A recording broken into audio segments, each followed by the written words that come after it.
kelas. Jadi kalau atlet bertanya berat badan normal saya berapa, nggak ada standar berat badan normal atlet. Yang ada berapa lemak tubuh standar untuk atlet gimnastik, untuk atlet volleyball ada.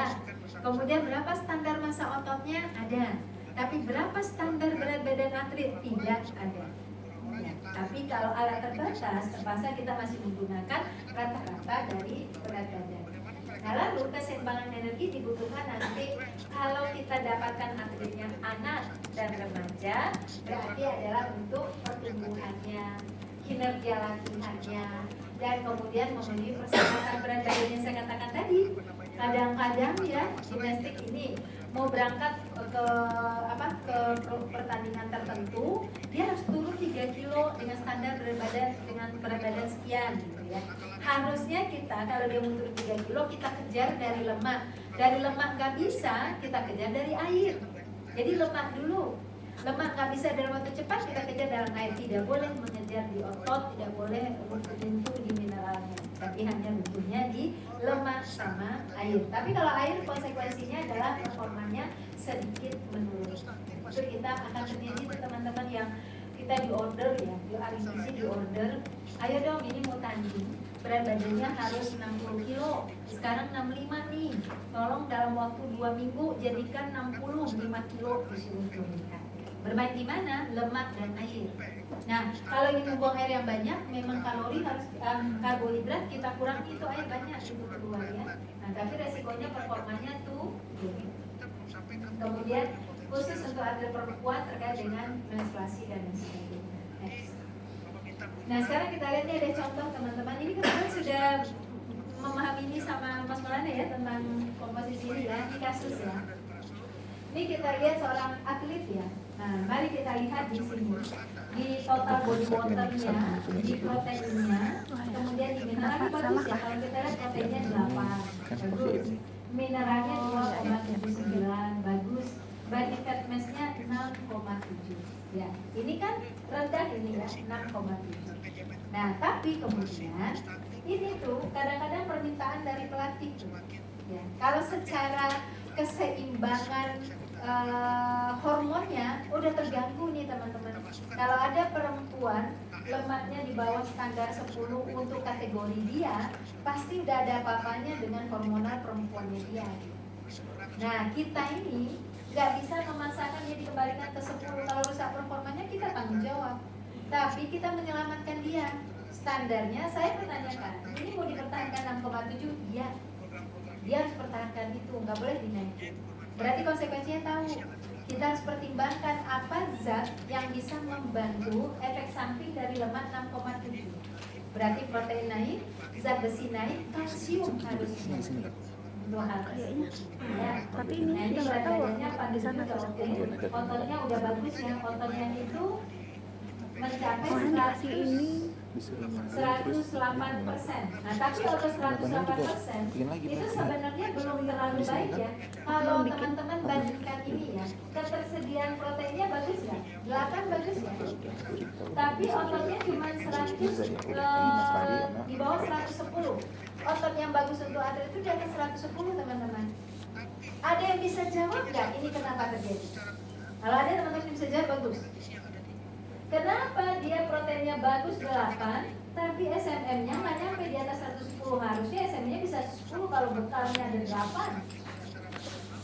Untuk atlet gimnastik, apa yang bisa kita lihat dari situ? Mbak Esa mau coba jawab dulu. Ototnya, tapi atlet loh. Iya. Nah, kemarin pertama kali betul Mbak Esa. Jadi kalau kita mereka gini nih, yang kita berikan adalah mungkin ototnya kurang bergerak sesuai kaidahnya sehingga protein itu nggak masuk ke otot. Tapi ini sempat kita konfirmasi dan sebenarnya tanpa kita konfirmasi pun dia atlet latihan ototnya sudah tinggi. Nah, tapi pada saat itu ketika kita konfirmasi ternyata memang latihan kekuatan ototnya itu belum maksimal karena dia atlet gimnastik kan. Nah, pada waktu dia akan diberangkatkan ke Olimpiade baru ditambah latihan ototnya. Nah, itu terjawab satu dari Mbak Esa, dia stimulasi ke ototnya belum mampu menarik protein. Tapi ternyata yang paling dahsyat bukan itu jawabannya. Karena sesungguhnya waktu dia tidak latihan kekuatan, dia waktu latihan sehari-hari gimnastik sudah menggunakan ketahanan yang untuk otot juga sangat tinggi. Ya, dia bertahan pada satu posisi, kemudian menahan badannya di palang dan sebagainya. Teman latihan otot, menstimulasi otot juga, ya kan? Walaupun pada akhirnya ditambah juga latihan otot pada akhirnya. Nah, apa yang bisa kita jawab dari situ? Kaitkan dengan body fat mass yang 6,7.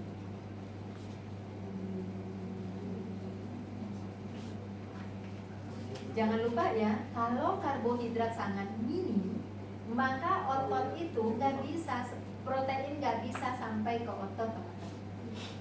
Jadi karbohidrat itu nggak boleh minim. Kalau dia lemaknya 6,7, di kepala kita sudah kepikiran tuh, iya, kalau lemak segini berarti proteinnya, lemaknya rendah banget ini, gitu kan ya? Kan nggak mungkin dong lemaknya sampai di bawah 10 begitu. Ternyata betul, pola makannya tidak ada karbohidrat sama sekali.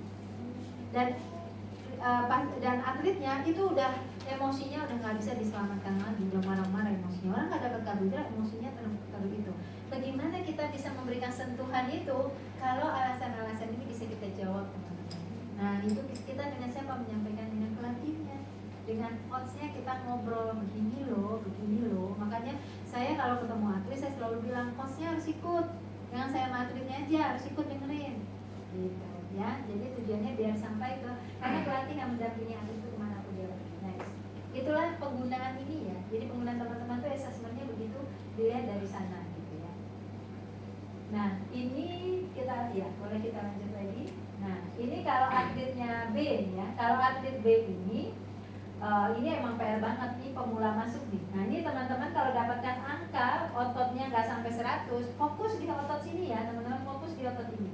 Atlet itu otot rangka nomor 1 ya. Nah, ini muscle kontrolnya aja 2,1. Ini nggak boleh terjadi pada atlet. Atlet itu ini muscle kontrolnya harus 0,0 dan di sininya tuh harus di atas 110%. Kalau di bawah nggak bisa, nggak aktif miosin, kalsium tadi nggak akan aktif, teman-teman. Kalau otot rangkanya rendah seperti ini. Jadi kalau alat ini ada di daerah, teman-teman, keren ahli gizi, bisa menganalisanya panjang. Coba BMI aja, kita hanya memprediksi kelelahannya bisa jadi karena proteinnya, karena ininya, kan gitu ya. Oke ya, next. Udah ya, lanjut lagi. Ya, next lagi. Nah, itu buat tambahan aja. Kita mulai ya untuk perhitungan kebutuhan energi. Sebenarnya perhitungan kebutuhan energi atlet dengan kita menggunakan berbagai macam rumus ya, itu sama aja. Cuman yang berbeda di situ adalah ada yang disebut sebagai kegiatan yang perhitungan kebutuhan energi waktu dia berlatih begitu ya. Jadi kalau kita lihat di sini ada resting metabolic rate, bersama kan BMR ya kan ya. Ada SDA-nya, tapi SDA ini bisa berbeda nih, ya kan? SDA kita rata-rata 10% ya.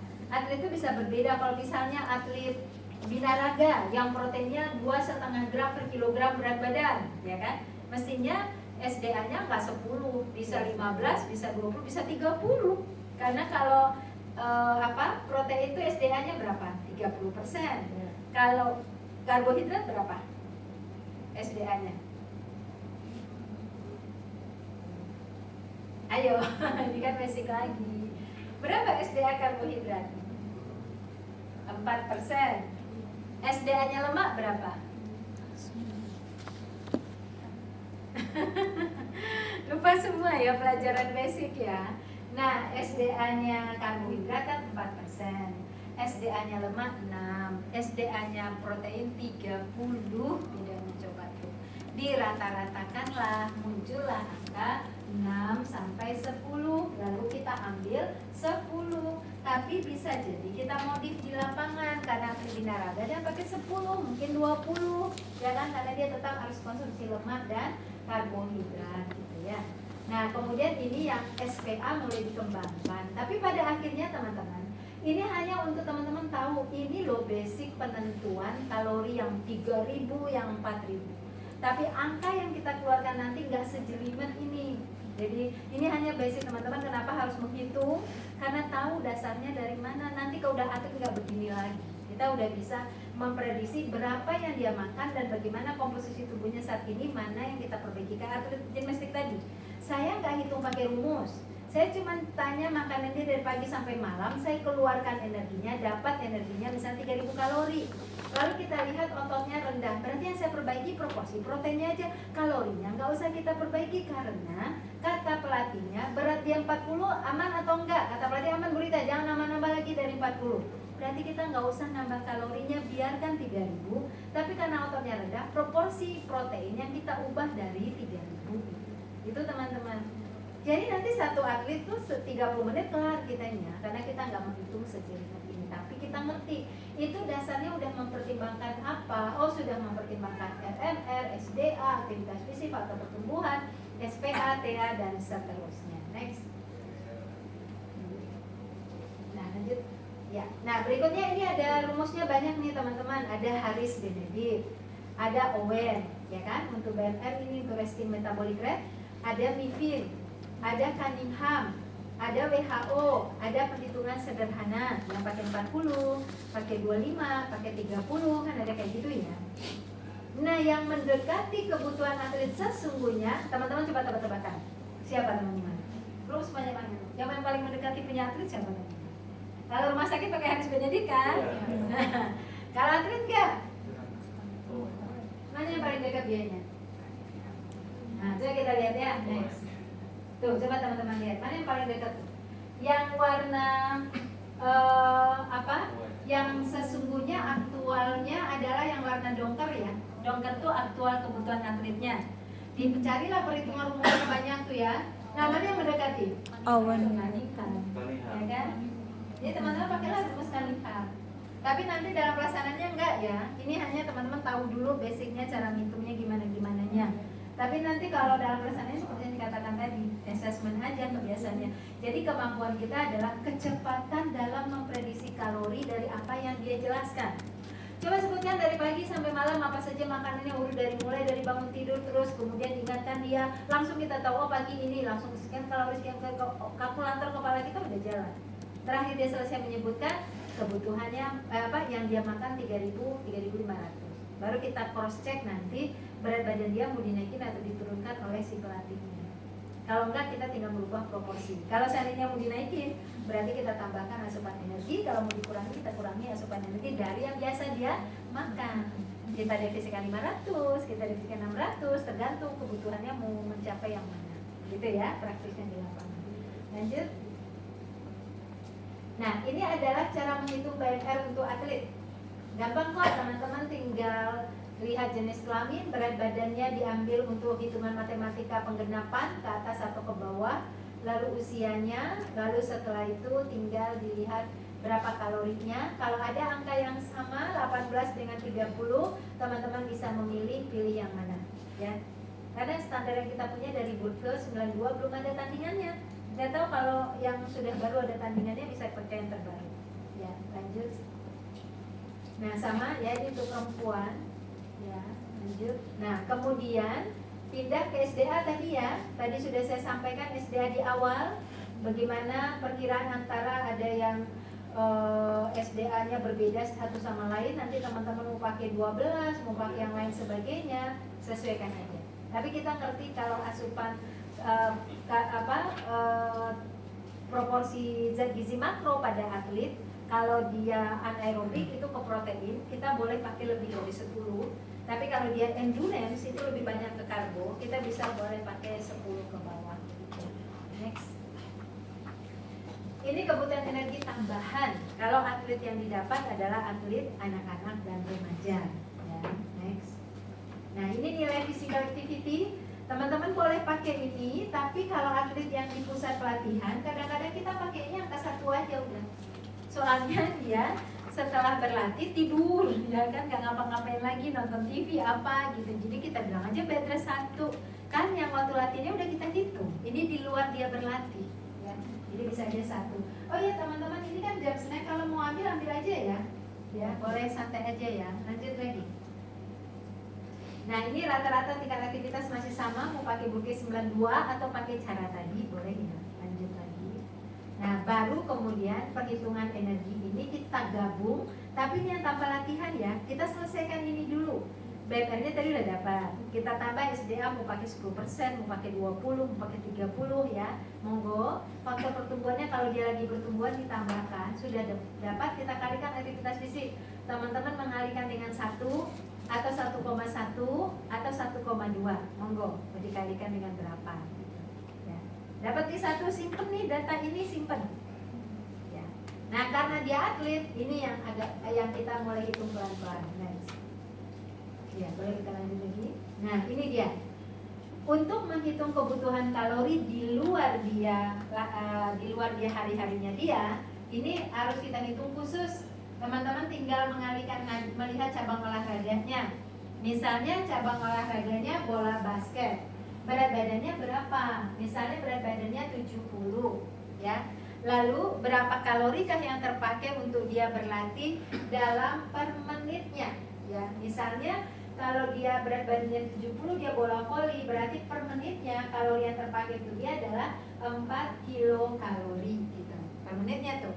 Kalau dia berlatih 1 jam, berarti 60 menit kan? Berarti berapa kalori yang kepakai? Untuk si yang bola voli yang berat badannya 70 tadi, berapa? 240 kilokalori. Sejam dia berlatih, dia mengeluarkan kalori 240. Misalnya hari Senin dia berlatihnya 2 jam, berapa kalori yang kebakar? 4 berapa tuh?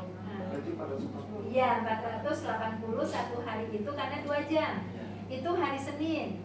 Oke, 480. Hari Selasa dia berlatih 3 jam. Berarti berapa? Iya. 720 hari Selasa. Jumlahkan tuh. Hari Rabu lihat lagi, oh berlatih pagi dan malam ada 4 jam, ada 6 jam. Hari Kamis dia off, tulis 0. Hari Jumat dia berapa lagi, berapa jam. Dapatkan angkanya, dapat 7 hari berapa ribu kalori dia membuang kalori dalam 7 hari. Kenapa 7 hari? Karena pola 7 hari gak pernah sama setiap atlet. Jadi kadang Senin dia 3 jam, Kamis dia 2 jam, Jumat berapa, gak sama. Nah, makanya kita coba ambil pola 7 hari. Tapi kalau teman-teman menemukan atlet variasinya adalah 8 hari, ya 8 hari. Jadi kalau misal 8 hari baru diulang lagi yang sama Bu Rita, berarti 8 hari. Tapi kalau polanya 7 hari, kebanyakan polanya 7 hari, jarang yang 10 hari polanya. Berarti ambilnya 7 hari. Nah, setelah itu untuk menghasilkan berapa rata-rata kalori tambahan dari latihannya dibagi 7. Jadi tadi misalnya Senin sampai hari Minggu total semua kalorinya 10.000 misalnya. Bagi 7, dapatlah 1.000 sekian misalnya. 1.000 sekian itulah yang ditambahkan dengan data yang teman-teman simpan tadi. Itulah kebutuhan kalorinya si atlet. Sampai di sini sudah kebayang? Ya. Asik ya gizi olahraga ya Bu Fitri sama Bu ini. Baru banget ya. Oh ya, kalau Ibu gizinya dari mana dulu basicnya? Poltekkes D3. Sama. Oke. D4 dari Palangkaraya. Oh, tapi D4-nya S1 dari IPB, UAMKA, UGM. Mbak Dia udah ngambil devisen? Belum. Poltekkes Bandung D3, D4? D4 juga? UGM sama, satu angkatan? D3, D4? D4. Denpasar, Ibu Denpasar D3 waktu itu ya. Oke. Ya.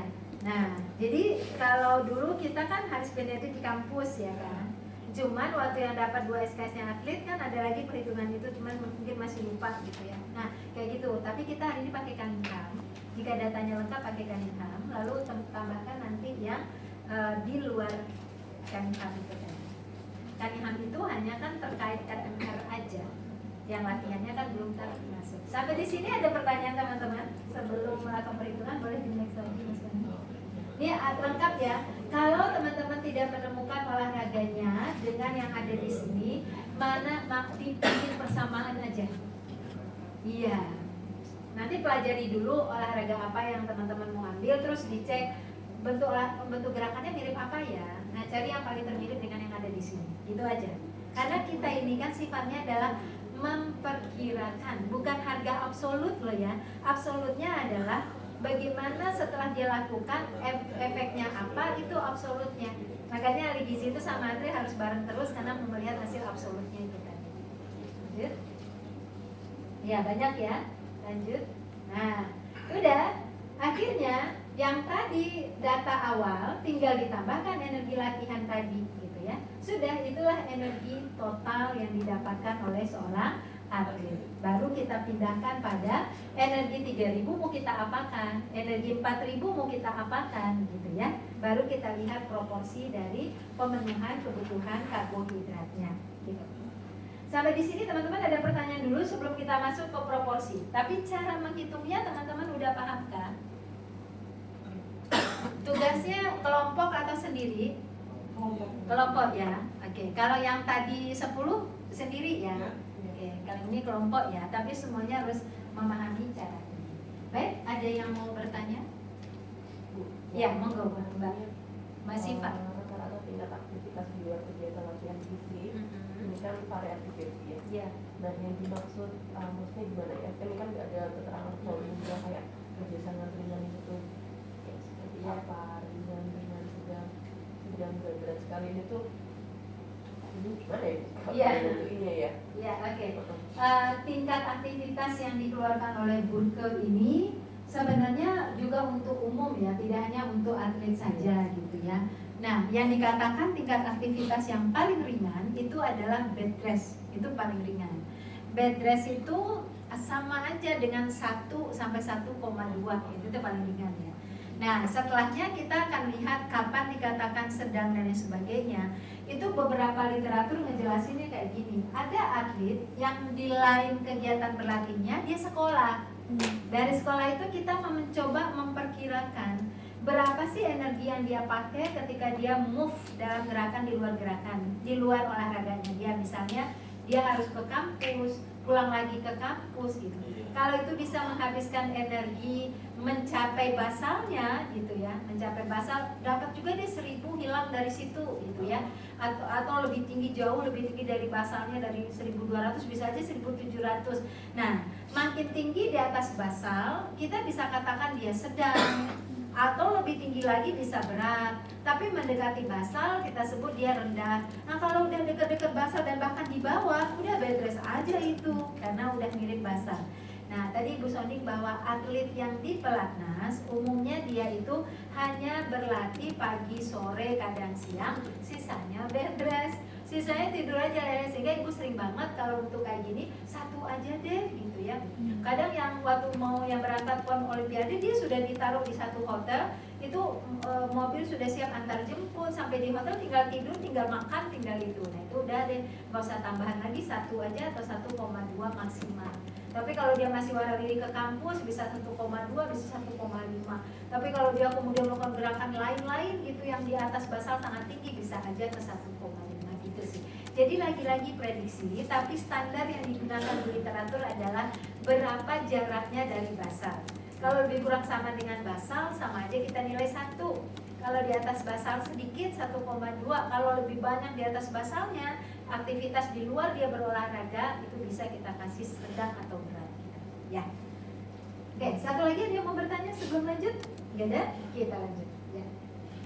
Nah, kemudian ini ada perkiraan-perkiraan yang sudah diteliti sesuai realnya teman-teman. Bahkan kalau kita sudah melakukan penyelenggaraan makanan banyak, ini mau dikasih berapa nih? Ada atletnya 300 orang, 30 orang mau dikasih penyelenggaraan makan gitu, kita sediakan gitu ya. Artinya apa? Sepeda, udah teman-teman gak usah hitung, kita pakai gini aja. Oh, ini penelitian menemukan bersepeda itu basalnya rata-rata 2.600 gitu ya basalnya. Ya udah tinggal kita tambahkan aja latihannya berapa lebih kurang gitu. Nah, kita tinggal pantau 3.500. Anggarannya untuk 4.000 kalori, untuk 3.500 kalori gitu ya. Itu cara cepatnya. Next. Nah, ini rata-rata penelitian juga teman-teman. Ini yang sudah didapatkan ya. Untuk BMR-nya lanjut lagi. Nah, baru tugas kita berikutnya adalah menentukan proporsinya. Berapa proporsi dari masing-masing ini kita tentukan. Kita udah dapatkan hasil 3.500 dan 4.000 kilokalori atau 5.000 misalnya. Nah, ini kita terjemahkan bentuknya apa. Teman-teman tinggal tentukan atlet ini masuk kategori yang mana. Kalau dia power, itu yang dominan adalah lemaknya akan meningkat tinggi. Coba power, angkat besi, tolak peluru, tinju itu tinggi. Nah, kalau masuk permainan, teman-teman itu juga lemaknya tinggi. Jadi permainan sama power lemaknya tinggi. Nah, kalau power itu lemaknya tinggi untuk mengisi volumenya dia. Nah, itu kadang ada di bawah kulitnya dia. Tapi kalau lemak yang ada di permainan itu adalah asam lemak bebas yang siap dibakar ketika durasinya sudah panjang. Itu perbedaannya. Tapi lemaknya sama-sama terlihat tinggi ya. Sedangkan protein tertinggi pada power ya dan pada sprint. Sedangkan karbo tertinggi pada endurance. Nah, jadi kalau tadi di ini saya masuk kombinasi mana nih yang tadi permainan ya yang ditanyakan oleh Mas Oski itu masuk mana? Itu adalah permainan tadi yang sama banyaknya nih, endurance-nya sama, ada daya ledak juga, kayak sepak bola masukkan permainan. Inilah kita masuk proporsinya. Ya. Lanjut. Nah, lalu olahraga bisa kita kategorikan ringan ini berdasarkan kebutuhan energi. Jadi kalau kayak menembak, golok, bowling, panahan itu nggak beda kayak AKG kok teman-teman. 2.300 cukup, 2.500 cukup, tapi proporsi protein tetap dia lebih tinggi. Ya. Next. Ini olahraga sedang. Ini hanya untuk klasifikasi teman-teman tahu aja. Jadi kalau kita gini, misalnya teman-teman berhadapan sama atlet bulat gitu, nggak akan mungkin keluar 2.500, nggak mungkin. Paling data ini paling rendah 4.500 teman-teman. Kalau berat itu di 4.500 paling rendah untuk orang Indonesia gitu. Kalau dia boleh 6.000 kadang 7.000 gitu aja. Jadi kalau misalnya kita menentukan layak tidaknya kalorinya dari ringan berat sedang kita bisa temukan kok. Kalau misalnya ini anggaran cuma 2.300 kalori, lalu atletnya ada yang atletnya power yang masuk kategori sedang, ya masuk lah 2.300 gitu untuk kita menjelaskan nantinya. Next. Nah ini berat sekali, ini udah 5.000, 6.000. Siapa kemarin yang cerita sama Mbak Bandun ya, Bayu, Dayung, tapi anggaran 2.300, nah masuk akal kan? Tapi kan kita nanti mencoba dua jalan. Satu jalan adalah mengadvokasi stakeholder yang mengkaitkan dana layak tidaknya 2.300 kalori. Yang kedua, mengedukasi si atletnya untuk dia bisa pintar dalam nego ke pelatihnya, pintar untuk nego ke stakeholdernya gitu. Jadi jangan kerja sendiri. Si atletnya kita jadikan ahli gizi untuk dirinya. Terus dia nanti tahu, oh saya harus makan kayak gini, kayak gini, kayak gini. Kalau dapatnya segini dia bisa protes. Nah, jadi protesnya dua arah, dari kita juga dari atletnya. Kalau atletnya nggak ngerti gizi, ya dia terima aja gitu, ya kan?